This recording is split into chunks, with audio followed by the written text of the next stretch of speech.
This is Balance of Power on Bloomberg Television and Radio. I'm David Weston. Attorney General William Barr told ABC last week that President Trump's tweets about law enforcement actions are making his job impossible, something President Trump more or less admits. I do make his job harder. I do agree with that. I think that's true. He's a very straight shooter. We have a great Attorney General, and he's working very hard.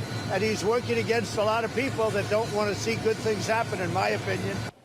Over 2,000 former Justice Department officials have now signed an open letter calling for Mr. Barr to resign given the situation. One of those raising some serious questions about Mr. Barr's service is a former colleague.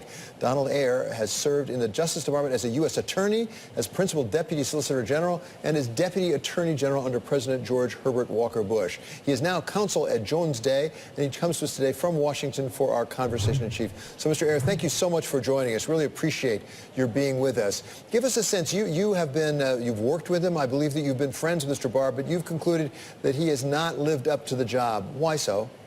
Well, let me start by saying I am not counsel at Jones Day anymore. I retired over a year ago, so I am not there anymore. Thank you. We want to get it accurate. That's important. Yeah. Yeah, well, it is important. So I've actually known Bill Barr for about 40 years, but I can't say, and I wouldn't say that I've ever known him very well, nor would I say we've ever really been friends. But I did work with him in the department, and I am familiar with his views.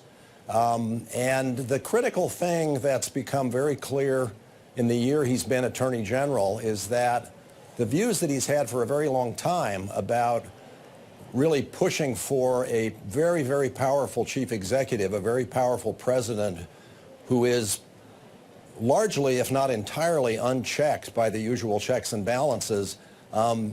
He has had those views a very long time, but it's only in the last year that he's been able, as Attorney General, to move ahead with a whole series of initiatives that really bring that much closer to a reality, and I think leave a lot of people, certainly including me, and especially this last week when it's begun to creep into the area of bias and influence being injected into the criminal process, where it's quite distressing to see what's happening to our system.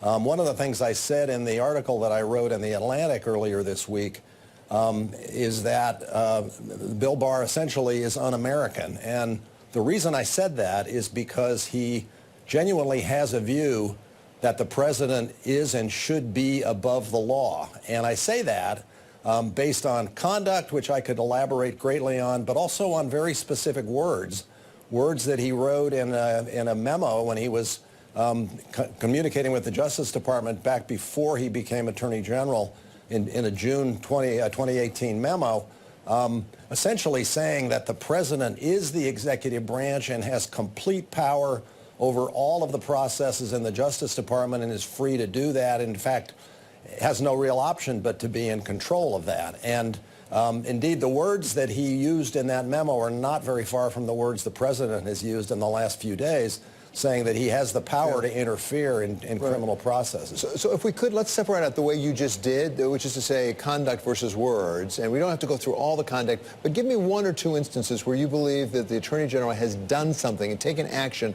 that is either illegal or inconsistent with his oath.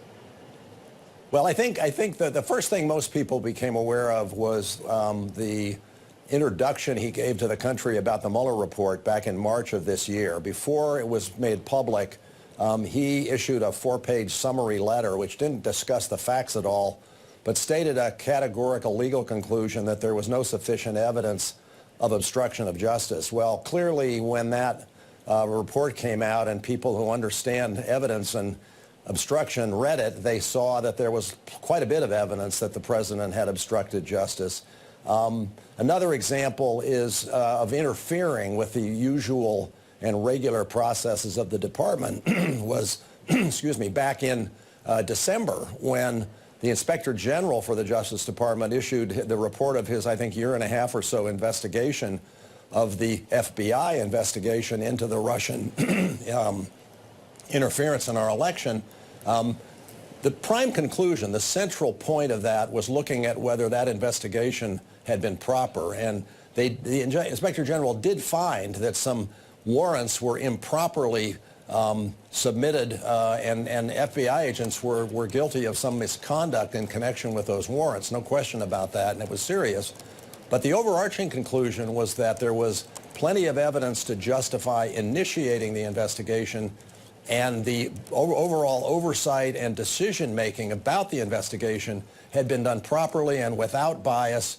And when that came out, Attorney General Barr and also his the U.S. Attorney in Connecticut who's assisting him, Mr. Durham, both announced their view that that was incorrect. They basically overruled or stated their disagreement with that report. Now, there are many things that have been done along the way this year to essentially undermine the checks and balances